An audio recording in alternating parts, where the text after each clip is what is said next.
I used to do a lot of drugs when I was growing up. I used to drink a lot of alcohol. And the majority of the time, it was both at once, and sometimes a few different types of drugs with alcohol. And you get to a point in your life where you truly believe that all those people who you used to hang out with have grown and changed, and they're not doing that anymore. And then you go back to your hometown, or you see online that they're still doing the same things. Hi, I am Holly, and I'm sharing a part of my journey to bring courage and inspire you on yours. And everybody from my past, everybody knew me as doing drugs, drinking, always working though, at the same time, selling drugs. I started selling when I was 16. I went to my first rave when I was 15, sober. I went to my second rave when I was 16, and I did my first Kappa MDMA. I was in Sea Cadets, and all the guys there, we always used to get together. We'd go up and we'd buy a bag of weed. But we were doing it so often, like every few days, that all of a sudden we're like, well, we're just going to keep being heat bag, going every couple days to our buddy's place.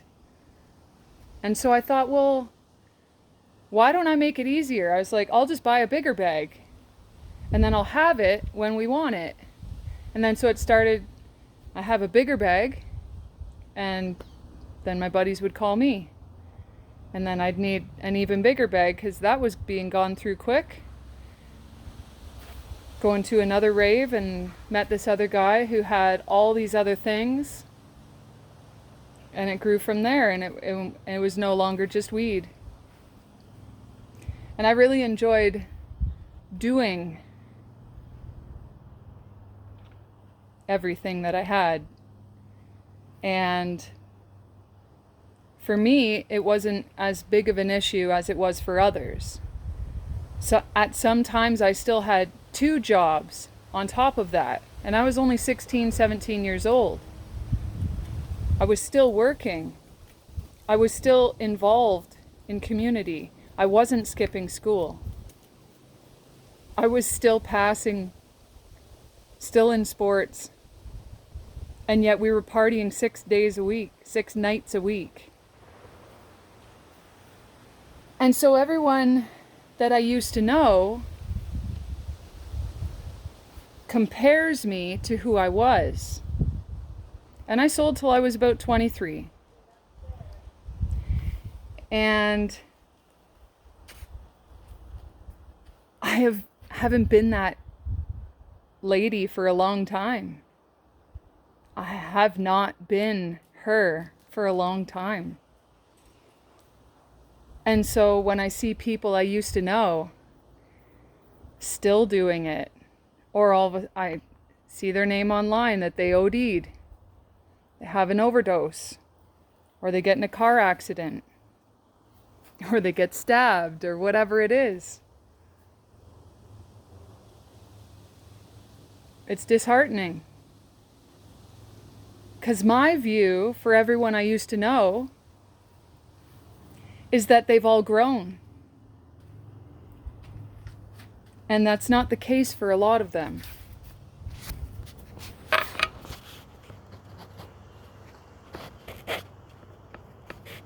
And yeah, it's not easy.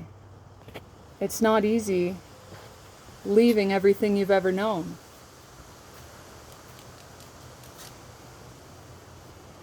And these people who I've only known for 5 to 10 years,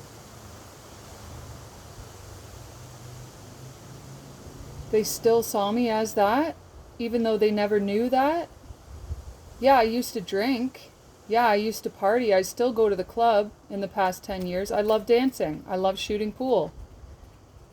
But that's even been 5 years now since I've done that because of restrictions. And people who didn't even know me 20 years ago would still compare me to what they never knew. I've always held integrity. Even when I was selling, I would cut my friends off when I knew they were doing too much. It was like an experimental thing for us. It was seeing into realms that you can't just see with the naked eye. It was testing our tolerance. And some people did go too far. And again, I would cut them off. I had a lot of respect from the people around me. And I see some of these people now, even those who have raped me. And I ran into the one guy about 1.5 years ago, and he said, you know, Holly, for the past 20 years, he's like, you're the only one who was ever there for me. I feel so bad for what I did. You said no. You said no, and you kept repeating it. And I told him, I was like, yeah, I was bruised. I cried. I went to the hospital, and they told me to report you and file a. You know, when you're a victim and you know the system sucks and the system is for the predators, the system has been working for the predators since the beginning. Victims like me, we don't report it. And I said to him, I was like, I just couldn't. I didn't want to go through years of court for them to blame me. Oh, were you drunk? Oh, were you this? Were you that? Like, it gives the guy the okay to go ahead and do it to the next one. I was not about to do that. To see my friend, who was my best friend at the time, he's also the guy I lost my virginity to when I was almost 19. To see him and to see that his karma has been eating him alive for 20 years. Why would I ever need to do anything? I surrender to the divine. The true revenge is from the divine.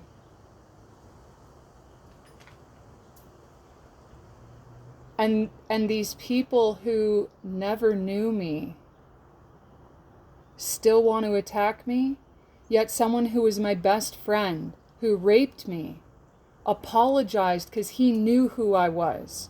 He truly knew me. And these people I've known for less time turn whole communities against me, talk shit about my past that they never knew. And yet, all I've ever done for anyone was be that genuine friend, always there for everyone, through love and compassion and acceptance, and holding them accountable, and calling them out when they throw garbage out the window, and pulling over and making them pick it up, and when they're screaming out at fat chicks and they're like calling them out, and I was like, no, that's not okay. Rolling the window up. I called my friends out. We would be at the pool hall and my buddies would be standing there ready to fight, screaming at each other, ready to throw fists, and I would jump right in the middle of them. I would be right in the middle and I would be smiling and laughing and talking them down.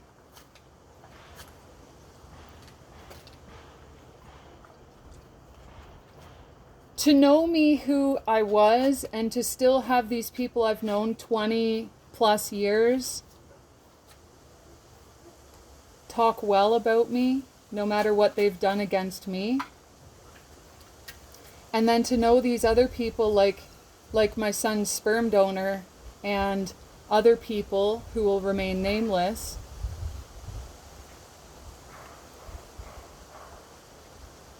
For what?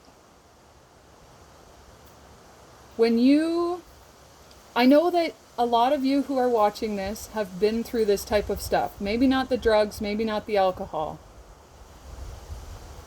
For you to truly strive to find joy and peace in your life, to only have others try to tear it down, stop letting them. Nobody can take anything away from you unless you let them. I've never stayed in a relationship for too long because I know my worth. And even then, when I had no voice, I still knew my worth. And when someone's not for you, you separate.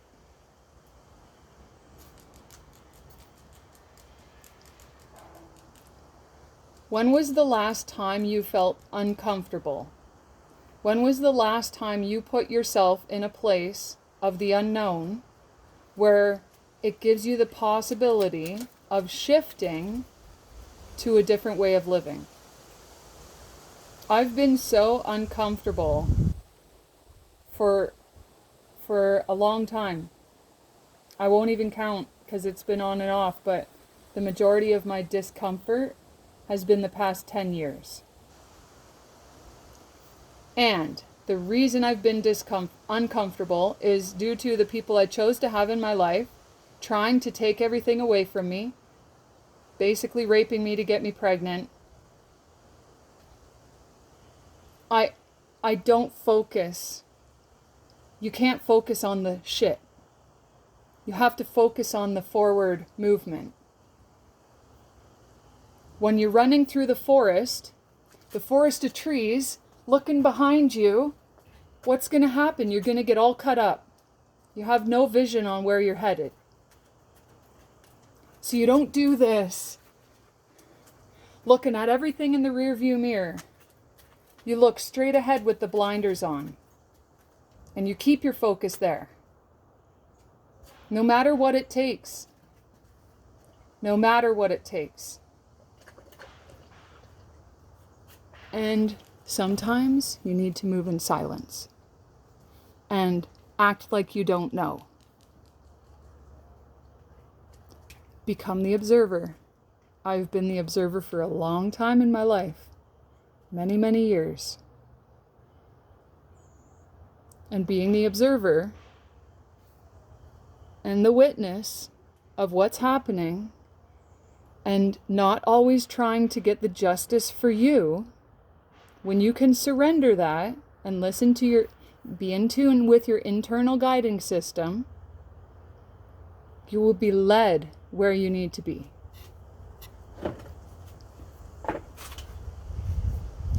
It's absolutely crazy how people